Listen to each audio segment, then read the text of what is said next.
Ex Oblivione by H.P. Lovecraft, writing as Ward Phillips, originally published in the United Amateur, March 1921. Narrated by Tom Trussel. When the last days were upon me, and the ugly trifles of existence began to drive me to madness like the small drops of water that torturers let fall ceaselessly upon one spot of their victim's body, I loved the irradiate refuge of sleep. In my dreams I found a little of the beauty I had vainly sought in life, and wandered through old gardens and enchanted woods. Once, when the wind was soft and scented, I heard the south calling, and sailed endlessly and languorously under strange stars. Once, when the gentle rain fell, I glided in a barge down a sunless stream under the earth, till I reached another world of purple twilight, iridescent arbours, and undying roses. And once I walked through a golden valley that led to shadowy groves and ruins, and ended in a mighty wall green with antique vines, and pierced by a little gate of bronze. Many times I walked through that valley, and longer would I pause in the spectral half-light where the giant trees squirmed and twisted grotesquely, and the grey ground stretched damply from trunk to trunk, sometimes disclosing the mould-stained stones of buried temples.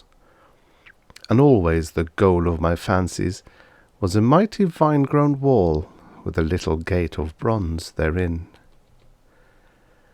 After a while, as the days of waking became less and less bearable from their greyness and sameness, I would often drift in opiate peace through the valley and the shadowy groves, and wonder how I might seize them for my eternal dwelling-place, so that I need no more crawl back to a dull world stripped of interest and new colours. And as I looked upon the little gate in the mighty wall, I felt that beyond it lay a dream country from which, once it was entered, there would be no return. So each night in sleep I strove to find the hidden latch of the gate in the ivied antique wall, though it was exceedingly well hidden, and I would tell myself that the realm beyond the wall was not more lasting merely, but more lovely and radiant as well.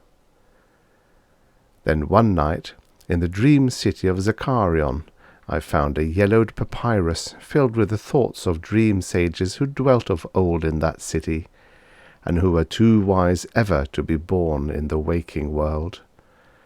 Therein were written many things concerning the world of dream, and among them was lore of a golden valley, and a sacred grove with temples, and a high wall pierced by a little bronze gate.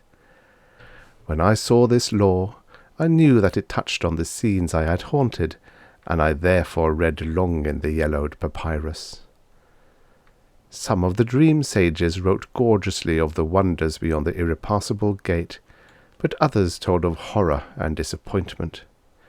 I knew not which to believe, yet longed more and more to cross forever into the unknown land, for doubt and secrecy are the lure of lures, and no new horror can be more terrible than the daily torture of the commonplace. So when I learned of the drug which would unlock the gate and drive me through, I resolved to take it when I next awaked. Last night I swallowed the drug, and floated dreamily into the golden valley and the shadowy groves. And when I came this time to the antique wall, I saw that the small gate of bronze was ajar. From beyond came a glow that weirdly lit the giant twisted trees and the tops of the buried temples, and I drifted on songfully, expectant of the glories of the land from whence I should never return.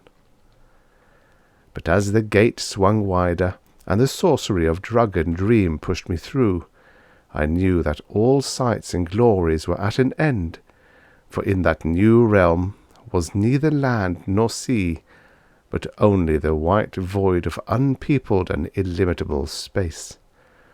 So, Happier than I had ever dared hope to be, I dissolved again into that native infinity of crystal oblivion from which the demon life had called me for one brief and desolate hour.